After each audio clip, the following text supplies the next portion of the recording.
اب یہ انڈرسٹینڈنگ ہونی چاہیے کہ آپ کو اللہ نے کیسا خلق کیا ہے، خاتون کو کیسا خلق کیا ہے. یعنی آپ کو پتا ہو کہ آپ نے ایک لفظ بول کر ادھر 1000 لفظ باہر نکلوانے ہیں. کیوں؟ کیونکہ یہ الفاظ نکلیں گے، ان کو کہیں نہ کہیں جانا ہے. تو a best speaker is a best listener. تو آپ اگر چاہتے ہیں کہ آپ کی بھی گھر میں سنی جائے تو پہلے آپ ان کی سنیں، پھر آپ اپنی سنائیں. تو یہ ضروری ہے عزیزان محترم. تبھی تو آپ دیکھیں، ہم سمجھیں تو صحیح کہ ایک اس مخلوق، ہم بھی تو مخلوق ہے نا. انسان ایک باڈی انیٹومی جب سمجھتا ہے کہ مختلف باڈیز ہیں دنیا کے اندر، اسی طرح پھر سائیکولوجیکل سسٹمز ہیں پورے، مین وومن ڈفرینٹ ہیں، ہمیں ایک دوسرے کو ویسے ہی ٹریٹ کرنا چاہیے.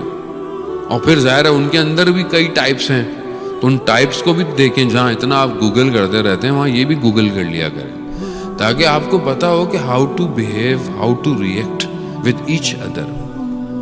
جہاں پر مردوں کی ذمہ داری ہے خواتین کو جو ہے وہ اخلاق کے ساتھ پیش آئیں، ساری چیزیں، وہاں خواتین کی بھی ذمہ داری ہے گھر کے اندر کہ مرد کا بھی خیال کریں. روایات دونوں کے لیے برابر آئی ہیں، اچھی خاصی ہیں. یہ مرد کی باہر ذمہ داری ہے، عورت کی گھر میں ذمہ داری جہاں پر ہے